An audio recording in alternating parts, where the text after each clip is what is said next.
scenes may not be suitable for very young audiences. Parental guidance is recommended. Ang programang ito ay naglalabas ng sensitibong eksena at impormasyon. Striktong patnubay at gabay ng magulang ang kailangan.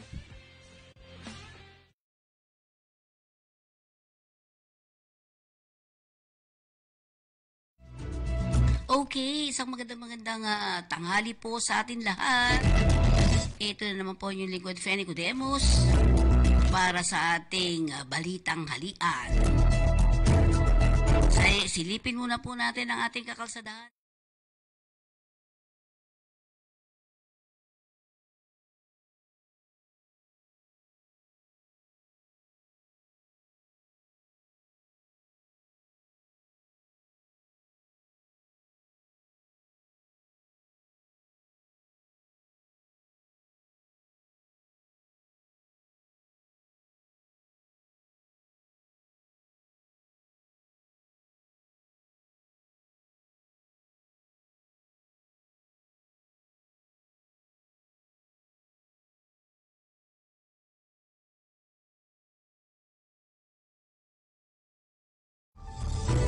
At sa kabuuan ng ating balitang halian, sa ulo ng ating mga balita, arrest warrant ng ICC versus Duterte, di ihahain ayon kay Marcos. Ekonomiya ng Pilipinas lumago ng 5.7% ayon sa PSA. Pag-review sa minimum wage, sisimulan na ng wage board. Ayon kay Rapi Tulfo, walang plano magpresidente. Kampanya versus Wangwang Blinkers, pinaigting ng LTO. Bebot, kulong naman sa drug buy bus sa Quezon City. Retiradong pulis. Inireklamo ng Estapa, Timbog. Sa kabuuan ng ating mga balita, nanindigan si Pangulong Ferdinand Marcos Jr. na hindi ihahain ng kanyang gobyerno ang anumang arrest warrant mula sa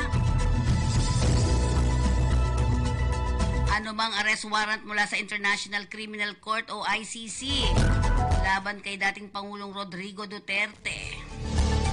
Inihayag na Presidential Communication Office o PCO, Secretary Chaloy Garapil na sa gitna ng hakbang ng Department of Justice na maghanda ng mga briefers sa mga legal na option na magagamit ni Marcos sakaling maglabas ng arrest warrant ang ICC labang kay dating Pangulong Rodrigo Duterte.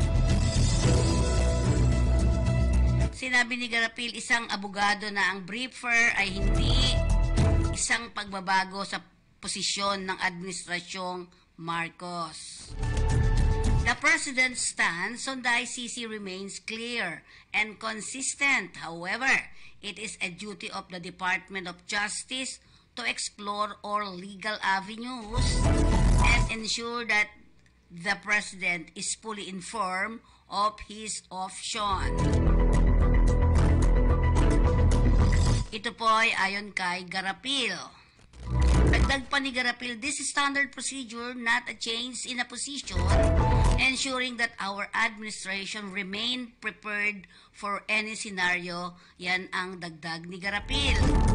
Samantala, nagpahayag ang pagkabahala sa Senator Francis Chis Escudero sa anunsyo ng DOJ tungkol sa kanilang paghahanda para sa isang legal briefing para sa Pangulo tungkol sa issue ng ICC.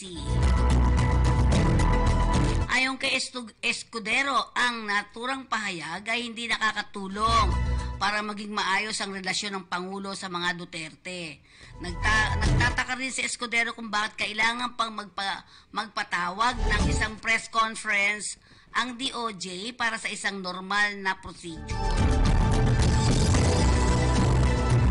Ayon kay Escudero, what I don't understand is why a press con had to be called to announce something. This is the normal course of things, or at it should be. Dagdag pa ni Escudero, providing legal briefing to the President is a standard procedure.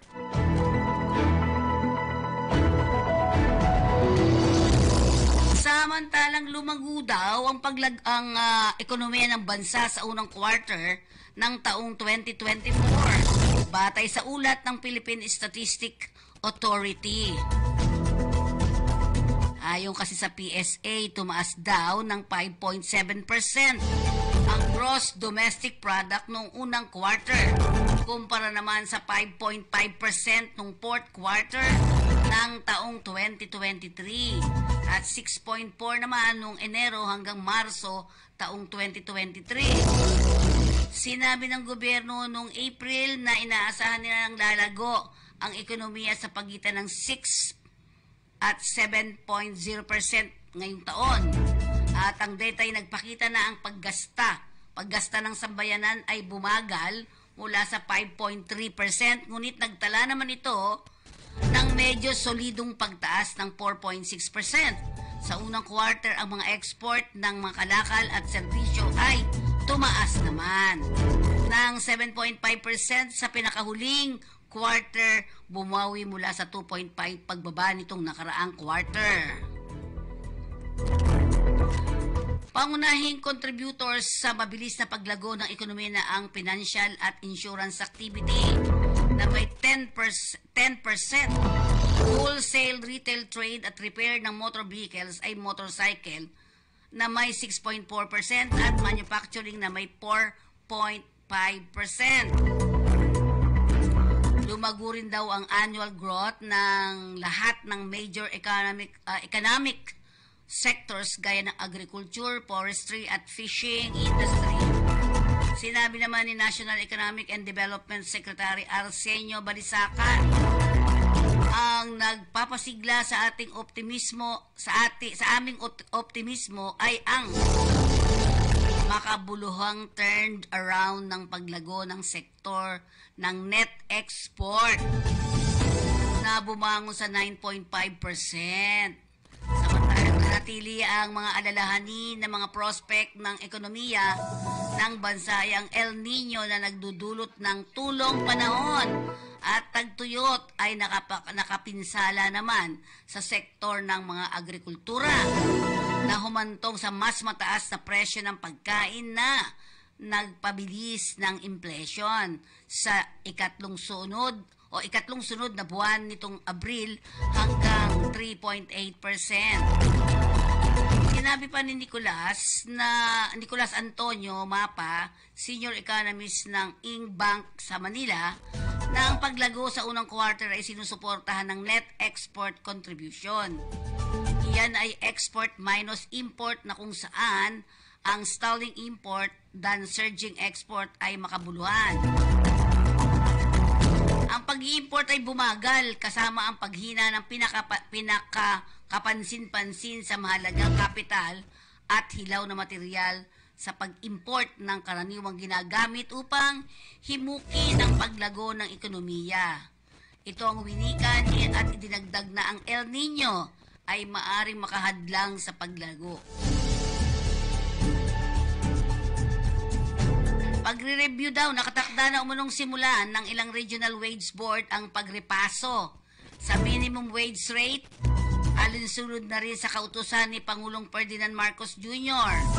Ayon kay Department of Labor and Employment Secretary Bienvenido Laguesma.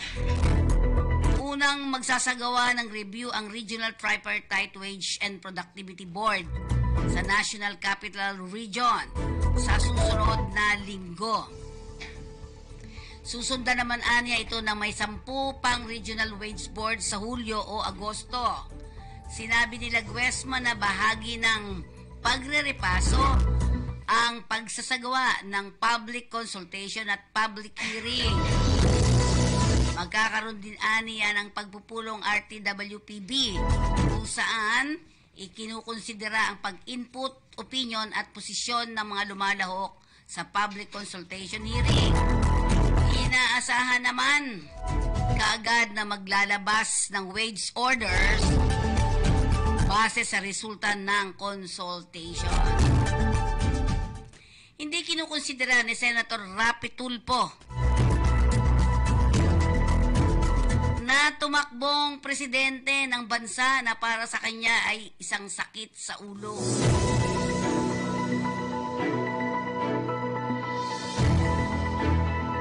Wala sa utak ko ang pagtakbo ng presidente sa 2028. Ani Tulfo sa isang panayam sa telebisyon. Matapos lumabas ang isang survey na kumakailan na nagpapakita ng isa siya sa pinakagustong presidential bet ng mga respondent. Ayon pa kay Tulfo, sa ngayon ay pinagtutuunan niya ng pansin ang trabaho bilang senador. Binanggit din ni Tulfo na sakit ng ulo ang pagtakbo bilang Pangulo, lalo pat napakarami ng fake news na kung saan binabati ko siya. Sinabi pa rin ni Tulfo sa iba ang pagtakbo sa pinakamataas na posisyon kaysa sa pagtakbo bilang senador. Ibang-iba nga naman. Okay, pakinggan muna natin. Meron na? Okay, at pakinggan muna natin ang mga balita sa labas ng bansa. Para sa ating flash report. Okay, isang magandang araw ng Biyernes, Mampe. Nako, siguradong matutuwa ang mga senior citizen. Kala ko lahat. Yung Mother's Day nila. Dahil inanunsyo na ni Manila Mayor Rani Lacuna na magsisimula na sa isang linggo ang payout ng senior citizen para sa kanilang monthly allowance. Kaugnay nito, sinabi ng alkalde na naglabas na ng memorandum para sa 896 barangay sa lungsod bilang guidance ng barangay chairs at treasurers. Ayon kay Lacuna, ang schedule ng payout ng lahat ng allowance para sa senior citizen ay makikita sa official Facebook page ng lungsod.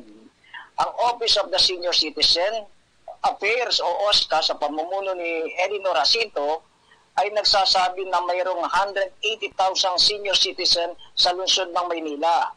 Ipinaliwanag ni Jacinto na sa ilalim ng Social Amelioration Program na pinatutupad ng Lacuna Administration, bawat senior citizen ay tatanggap ng monthly financial assistance na 500 piso mula sa lungsod. Sa nakatakdang payout na magsisimula sa May 13, bawat senior ay tatanggap ng 2,000 piso na sumasakop sa buwan ng January hanggang Abril 2024. Sinabi ng alkalde na bagamat di kalakihan ang allowances na pinamimigay ng lungsod, ito naman ay nagpapakita ng malasakit sa mga senior upang makatulong sa halaga ng maintenance, medicine para sa nakakatanda, para din madagdagan nila ang ipinamimigay na libreng gamot sa 44 na health center. Yan ang naging balita mula sa lungsod ng Maynila. Ito si number 8, Junan Sures, nag-uulat sa Kakampi. So, Mang Sir June, katotong June. Yes, ma'am. Kailan nga uli daw yan? May nagtatanong sa atin. Kailan ilalabas yung payout nila dito sa Manila? May 13. May 13. May 13 matatanggap na. Mm-hmm. Kaya masaya yung mga senior. No? May 14, Mother's Day. Mm-hmm. May 13, ilalabas na yung payout. Mm-hmm. ng lungsod ng Maynila. Kaya may pambili na. May pang-Jollibee na, pang-maintenance na yung ating mga senior. Yan. Thank you very much.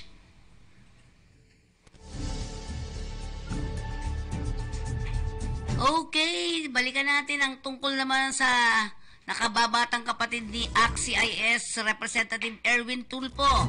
Sinabi ng senador na ipapaubaya na niya sa kanyang mga desisyon kung tatakbo o hindi tatakbo sa 2025 senatorial race. Idinagdag pa ni Tulfo na hindi niya maaaring pigilan ang kanyang mga kapatid kung gusto nilang kumandidato dahil sa hindi naman siya hawak sa leeg ng mga ito.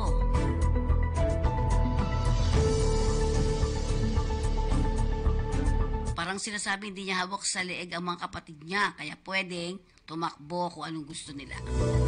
Samantalang hinihikayat ni Land Transportation Office o LTO Chief Vigor Mendoza II ang publiko na gamitin ang action on the spot hotline.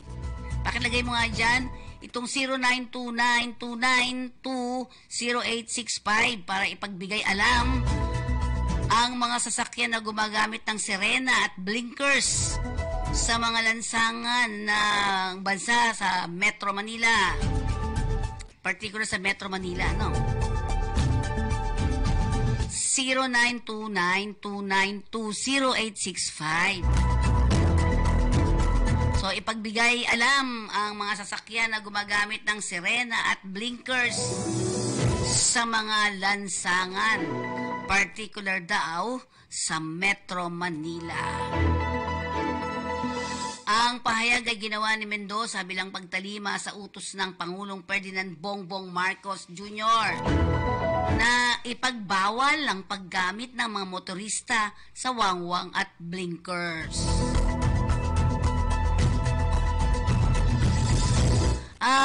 Yan. Ayon kay Mendoza, bukod sa government vehicle, illegal ang at ipinagbabawal din ang paggamit ng wangwang at blinkers sa mga pribadong sasakyan. Subalit lalo pa po natin itong pinamadali nang maglabas ang kautusan ng ating Pangulong Bongbong Marcos laban sa illegal na paggamit ng siren at saka blinkers para magkaroon ng reliable na platform ang ating mga kababayan. Sa kanilang mga reklamo laban sa mga sumusuway sa kautusan ng ating Pangulo, yan ang dagdag ni Mendoza. Nakasaad sa naturang kautusan na may katapat na kaparusahan ang hindi otorisadong gumamit ng wangwang at blinkers.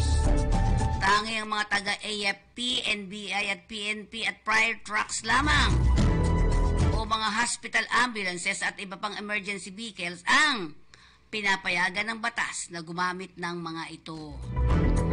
Ayon pa kay Mendoza, maaari ring magamit ang aksyon on the spot hotline sa pagre-report ng online scammers na nagpapanggap na LTO at nagpapadala ng mga fake traffic violation. Ayan po yung ating action spotline. 0929-292-0865. I-report po ninyo dyan ang gumagamit ng illegal na wangwang at blinkers.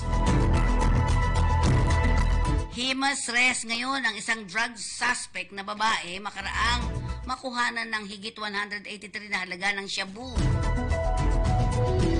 sa isinagawang drug bypass sa Quezon City kahapon ng madaling araw.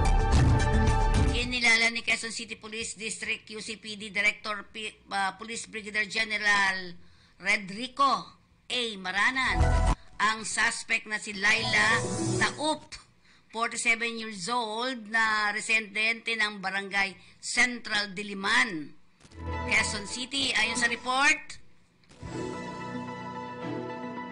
sa pamumuno ni Police Major Wenny Ann A. Cale at pakipag-ugnayan sa PIDEA Regional NCR, ikinasa ang bypass operation dakong ika-12 ng madaling araw, 12 midnight. Kahapon ito, no, sa panulukan ng Dahlia Street at Agham Road, Barangay Diliman, Quezon City.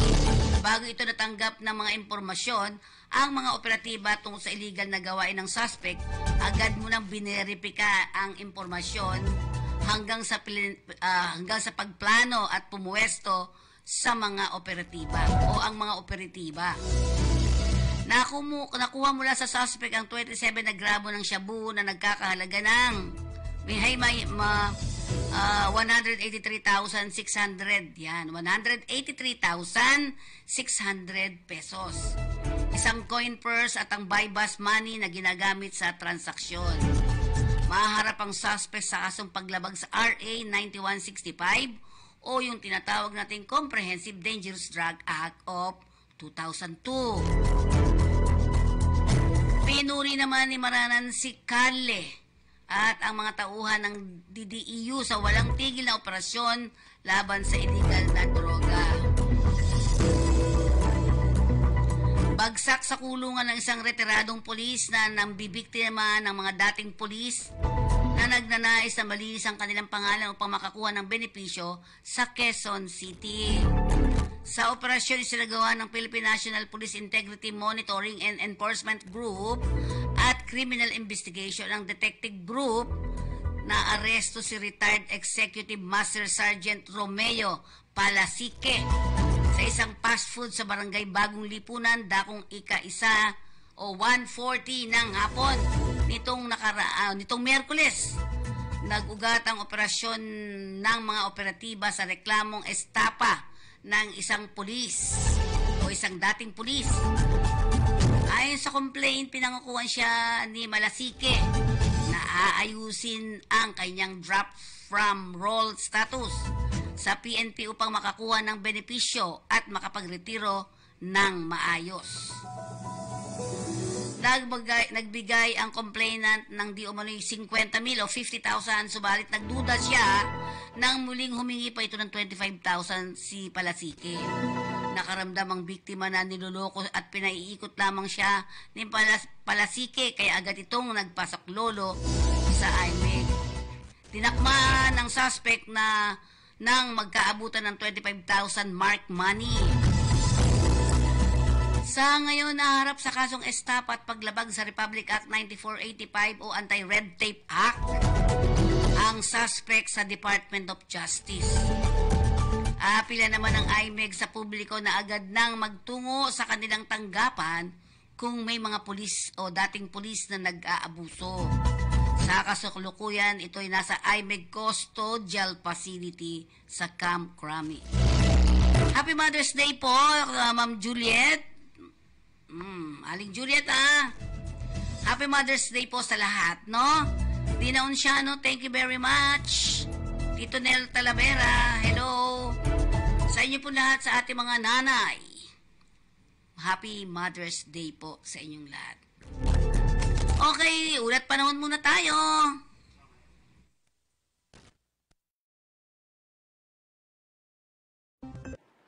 Magandang umaga po sa ating lahat. Narito ang ating weather update. Frontal system pa rin ang nakakapekto sa bandang extreme northern Luzon, samantala itong easterlies ay patuloy pa rin nakakapekto sa malaking bahagi ng ating bansa. Yung pong frontal system ay inaasahan po natin kikilos pahilaga at maaari pong mayang gabi o bukas ay hindi na ito makakapekto sa ating bansa. At yung mapapansin ang mga kaulapan sa may bandang labas ng ating Philippine Area of Responsibility, sa may bandang east of Mindanao, yan po ay Intertropical Convergence Zone. At hindi pa ito nakakapekto sa ating bansa. Sa ating lagay na panahon ngayong araw, dahil po yan sa frontal system, magiging maulap ang kalangitan na may mga kalat-kalat na pag-ulan at thunderstorm sa Batanes at Cagayan. Samantala, ang lalabing bahagi ng ating bansa ay magiging maganda at maliwalas ang panahon. Asahan pa rin ang malinsangan na panahon, lalo po sa bandang pagitan ng alas 10 ng umaga hanggang alas 4 ng hapon. Pero, may tsansa pa rin po ng mga isolated na mga pag-ulan sa bandang hapon na gabi. Mataas pa rin ang temperatura sa Metro Manila na aabot ng 35 degrees Celsius. Sa Lawag at Tuguegarao, aabot din ng 35 degrees Celsius. Dako na tayo sa ibang bahagi ng ating bansa. Mataas pa rin ang temperatura inaasang pa rin na aabot ng 35 degrees Celsius sa Puerto Princesa at Calayan Islands.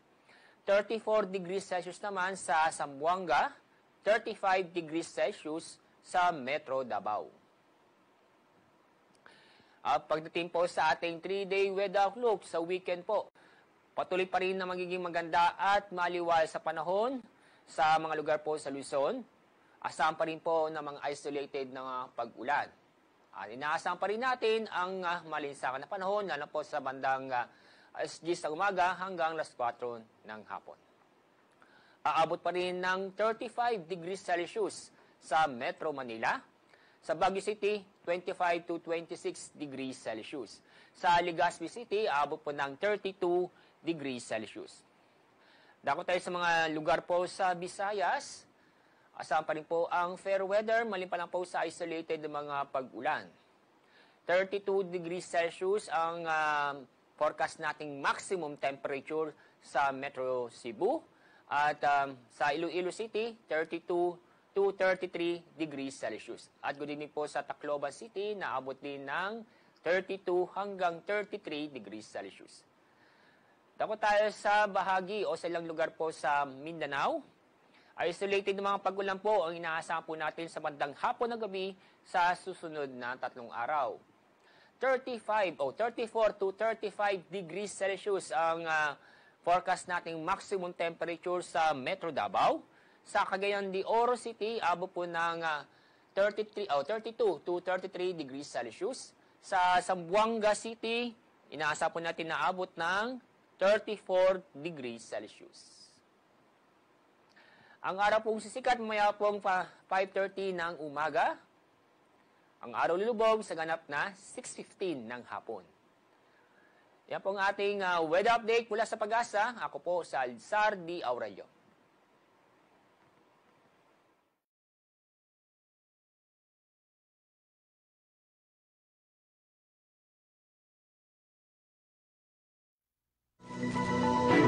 Okay, yan po ang ating weather update. Baka hapon malakas ang ulan na sa Manila. Pasay kaya umulan? Ayan, at happy wedding naman sa ating isang staff diyan sa Calao, si Miss Nika. Maligayang panibagong buhay, panibagong pamilya. Happy Mother's Day naman sa lahat ng may mga nanay. Tess Escueta, hello po. Kailan ang balik mo sa Pilipinas? Ingat-ingat po, ha? Pakisa hello na rin kina Ma'am, kina Ate Lou, Chot, at kay Ate Mirna. Sa inyo po lahat dyan, mag-ingat. Okay, at dako na tayo sa ating RTBF.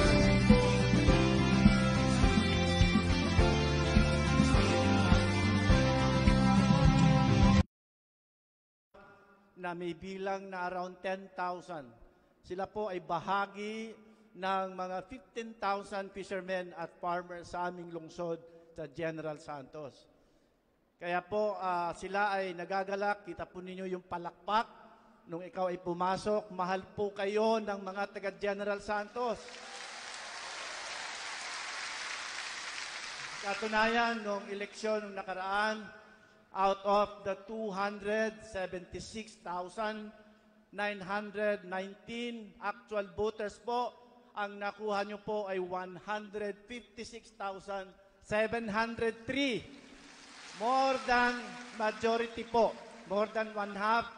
Patunay lamang na ang aming pagtitiwala sa iyong kakayahan at kahusayan sa pagdala ng ating pamahalaan ay nandun po sa ating puso ng mga tiga General Santos. So gayong pong araw na ito, medyo mainit. Dahil El Nino pa rin. Pero nakita mo po, ang ating mga magsasaka, ang ating mga fishermen, ay mukhang malamig na ang mga upuan. At magaan na ang mga katawan dahil sila ay excited na tatanggap ng grasya galing po sa opisina ng ating mahal na Pangulo. Kaya po, bilang aming pasasalamat sa iyo, mahal na Pangulo, ipinangangako po ng aking mga constituents, namin ni Mayor Lorely Pacquiao, na kami ay 101 susuporta sa iyong administrasyon. Sa lahat ng iyong adhikain, lahat ng iyong programa, proyekto, at iyong mga ninanais na tayo ay magkaroon ng panibagong-bagong Pilipinas. Kaya po, kakampi nyo kami, kaabay nyo kami, great ally nyo kami sa inyong alituntunin na magkaroon ng magandang buhay ang bawat Pilipinong nandito sa atin. Lalo na po ang General Santos. Mahal nyo po ang General Santos, alam namin yan. Kasi hindi po ito first time lang kayo nagpunta. Pumunta rin po kayo ng November nung kami ay nilindol ng 6.9 intensity ng lindol. Kaya po kayo nagpunta, nagbigay ng tulong kasama si Secretary Rex Gatchalian. Kaya mainit po namin kayong tinatanggap dito sa Jensan. Kaya po, mabuhay po ang bagong Pilipinas. Mabuhay ang ating mahal na Pangulo, Ferdinand Bongbong Marcos. Mabuhay ang sambayanang Pilipino. Maraming salamat po. Maraming salamat, Congressman Atcharon. At ngayon, inyahan po natin ang kalihim ng Department of Agriculture, Secretary Francisco Chu Laurel Jr. upang ipakilala ang ating panauwing pagdangal.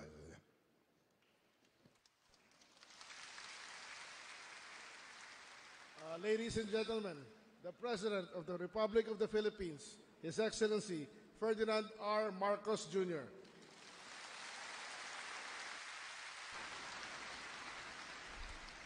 Maraming salamat sa ating kalihim ng Department of Agriculture sa inyong magandang pagpakilala, si Secretary Kiko Laurel. At siyempre, kailangan... Ay, magsiupo po kayo.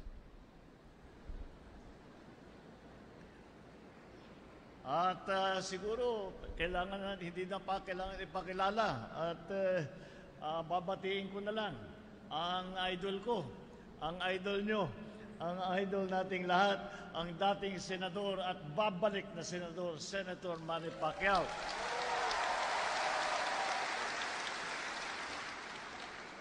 Ang district representative ng Jensan, Loreto S. Atcharon. Kasama po rin natin dito ang iba't ibang mga department secretary sa iba't ibang departamento. Nangunguna na dyan ang Department of Social Welfare Development, Secretary Rex Gatchalian. Kasama din po natin ang Secretary ng DILG Secretary Benhur Abalos. Ang ating ang tumutulong po sa amin sa opisina ng Pangulo. At siya ay naging special assistant. Ngunit ang naging trabaho niya talaga ay ayusin lahat ng mga iba't ibang issue dito sa Southern Philippines, dito sa Mindanao, dito sa mga Barma provinces. Andito po, Secretary Anton Lagdameo, Special Assistant to the President. Sarangani Province Governor Rogelio Pacquiao. At ang South Cotabato Governor Reynaldo Tamayo Jr. Nandito si Gob Jun. Ang ating mga kasamahan sa pamahalaan at ang pinakamahalaga na nandito, nakasama natin ngayon ang ating mga benepisyaryo ng iba't ibang tulong na dinadala natin ngayong araw. Magandang araw po sa ating lahat. Maraming salamat po sa napakainit ng pagtanggap ninyo sa amin. Kasing init ng panahon, yung pagtanggap sa amin, malabis pa. Kaya may nagpapasalamat sa inyo muli.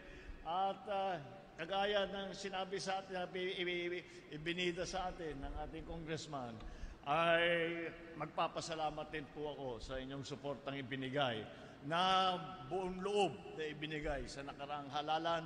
At ito po ay ang susukli po namin sa inyo ang talagang tunay na trabaho para tulungan at pagandahin ang buhay ng bawat Pilipino. Masayang-masaya po akong makabalik dito sa napakaganda at napakaunlad na Jensan. Malaki ang ambag ng General Santos City at South Cotabato sa ating food security. Number 1 kayo sa huli ng tuna at export champion pagdating sa pinya. Malaki rin ang produksyon ninyo ng mais at saka ng saging. Ang sabi nila, ito daw ay dahil mataba ang lupa. Pero sa tingin ko, wala akong duda sa aking pananaw dahil ito ay sa sipag ng mga mamamayan ng General Santos City at South Cotabato. Kapag ang lupa daw ay dinilig ng pawis ng taga South Cotabato, hindi na kailangan ng fertilizer na hihigit pa sa bisa sa pagpapalago ng pananim. Hindi lang sipag ang inyong taglay. Idagdag nyo na rin ang diskarte at ang bukas na pagyakap sa mga bagong pamamaraan ng teknolohiya na pagpataas ng inyong ani. Kaya dapat lang alalayan kayo sa inyong bukal na layunin na paunlarin hindi lamang ang inyong mga pamilya, pero higit sa lahat ang inyong pamayanan. Kaya ang pagpunta ko rito ay hindi lang upang personal na magsabi na maraming salamat sa ating mga kaibigan dito sa Jensan at sa South Cotabato, pero upang magpahayag ng tiwala at magpamalas ng vote of confidence sa inyong kakayahan na makamit ang isang masagana at maaliwalas na bukas. Nandito po kami ngayon upang makapagbigay ng tulong at ayuda sa ating mga magsasaka, mangingisda at kanilang pamilya sa gitna ng ating niraranasan na pagtuyot na dala ng El Nino. Ayon sa ating pinakahuling datos, mahigit sa 3 milyong Pilipino na ang apektado ng El Nino sa buong bansa, na dahilan din ng pagdeklara ng state of calamity sa maraming mga iba't ibang lugar. Sa lahat ng mga ibang lugar, lalong-lalo na sa bandang, lalong-lalo na sa dito medyo umuulan-ulan na. Pero doon sa Luzon, sa Visayas, sa mga Region 6, Region 1, Region 2, Region 3, Region 6, Region 7, talagang napakabigat ang dinadaanan po nila. At matagal na silang hindi nakakita ng ulan mula pa yata ng Nobyembre. Ang delubyong ito ay lubang nakakaapekto sa lahat ng aspeto ng ating pamumuhay, na partikular na sa sektor ng agrikultura, kung saan natutuyo at nasisira ang ating mga pananim dahil sa matinding init. Sabayan pa ng pagkawalan ng tubig mula sa mga irigasyon, napakalaki ng nawawala sa sektor ng agrikultura dahil sa kalamidad na ito. Mahigit 100,000 mangingisda at magsasaka at mahigit 100,000 hektarya ng sakahan at palaisdaan ang naapektuhan sa El Nino. Kung susumahin po ay halos 6 na bilyong piso na ang pagkalugi sa sektor ng agrikultura. Dito po sa Jensan ay malaking bahagi ng kalakalan at ekonomiya ang apektado at nanganganib na bumagsak kung hindi natin tulungan. Kaya naman po, pangungunahan natin ang mga pamamahagi ng presidential assistance para sa ating mga magsasaka at mangingisda dito sa Jensan at iba't ibang probinsya pa sa rehiyon. Pinaalala po natin ang ating mga kwalipikadong benepisyaryo na makipag-ugnayan sa inyong mga lokal na pamahalaan upang agad na makuha ang 10,000 pisong tulong pinansyal.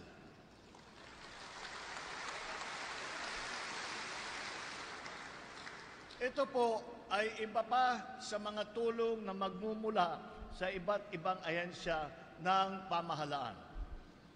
Bukod sa ito po ay nanggaling po ito sa Office of the President.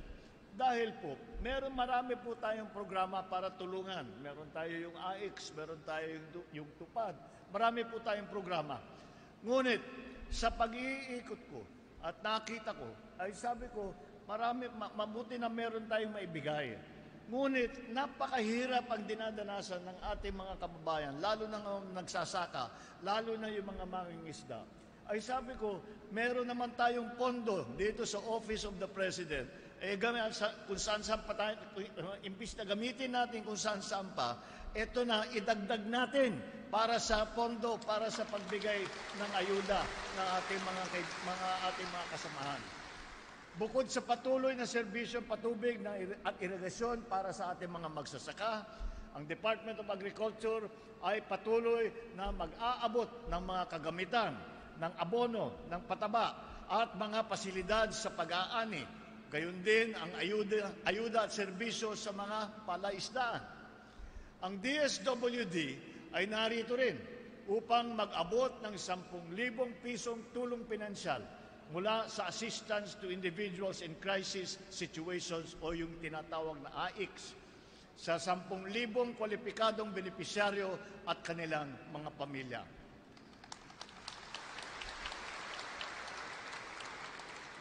Maliban pa rito, 38 benepisyaryo naman na makakatanggap ng payout mula sa tulong panghanapbuhay sa ating disadvantaged displaced workers o TUPAD program ng DOLE. Kaakibat nito ang pag-aabot ng TESDA ng livelihood toolkits sa 10 benepisyaryo at allowance para sa kanilang mga scholar. Malugod naman nating pinapasalamatan ang ating butihing House Speaker para sa 5 kilong bigas na ating ipapamahagi sa mga naririto ngayon. Sa ating pagkakaisa, tiyak ako na makakabangon tayo kahit anumang unos ang ating kaharapin. Kahit dahil kilala natin ang ugali ng Pilipino na matatag at pagiging maabilidad.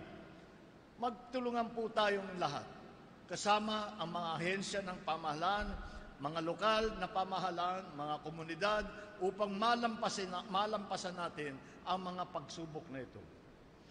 Ito na po ang epekto ng sinasabi nating tinatawag na climate change, na siyang nagdudulot ng may matinding init, malalakas na bagyo, El Nino at La Nina. Isa lang po ang tinitiyak ko. Narito po ang inyong pamahalaan at hindi po kami magkukulang sa pag-aalalay sa inyo. Ang hiling ko lamang ay suportahan din ninyo ang pamahalaan upang maisakatuparan natin ang ating mga plano at programa.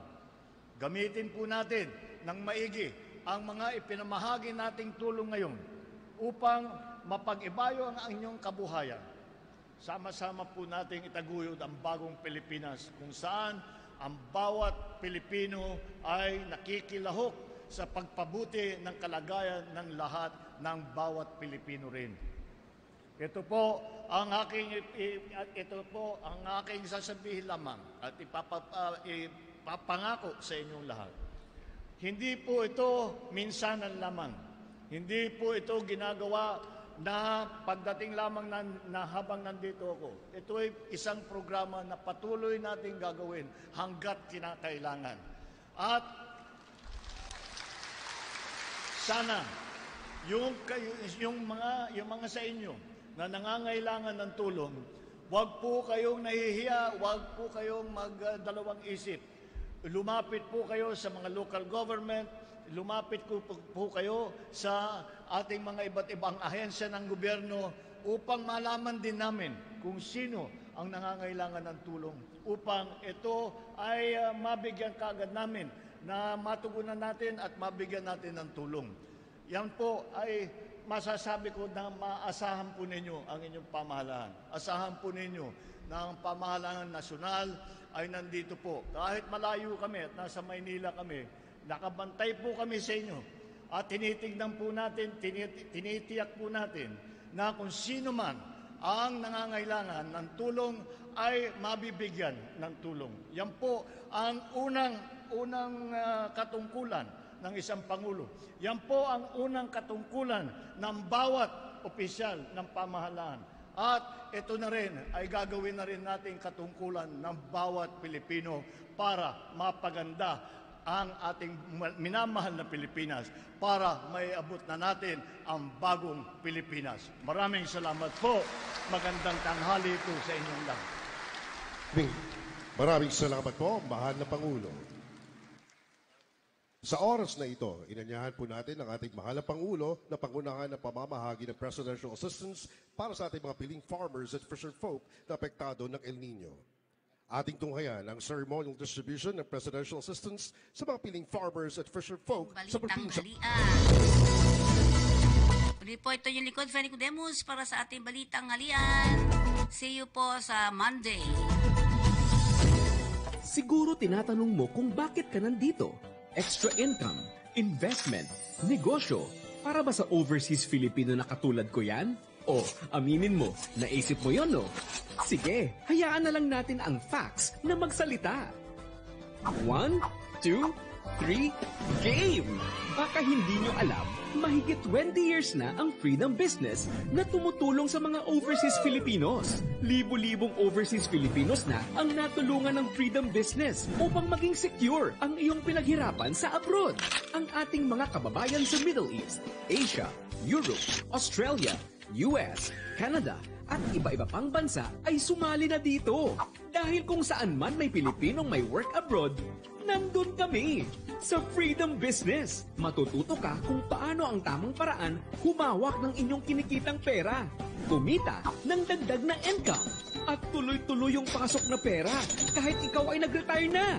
Panalo, hindi ba? Ang hangarin namin ay umunlad ka at maabot mo ang iyong mga pangarap. Kasi sa totoo lang, lahat kami ay overseas Filipino din. Tulad nyo. Kaya kampi tayo. Kasi mahal namin kayo. Pangarap namin na ang bawat overseas Filipino ay maging winner, umasenso, at magkaroon ng sariling ipon at negosyo.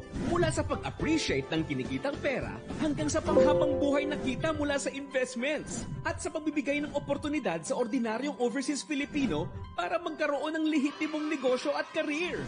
Sa negosyong ito, sky's the limit ang kita! Dahil ito sa proven system ng Freedom Business na talaga namang subok na. Over the years, marami na tayong natulungan maging financially free at nabago ang buhay. Mahigit sa 3 billion pesos na ang naibigay ng Freedom Business sa mahigit na 30,000 na overseas Filipino sa buong mundo. Nakaka-proud, hindi ba? Pero di naman kami nagyayabang dahil isa lang talaga ang pinagmamalaki namin, ang pagtulong sa kapwa OFW. Kaya lalo kaming ginanahan na mag-reach out sa inyo. Saan man sa mundo, tutulungan namin kayong tuparin ang inyong mga pangarap. 20 years na tayong winner! Samahan mo kami sa 20 years pa! Excited ka na ba? Tara! Simulan na natin!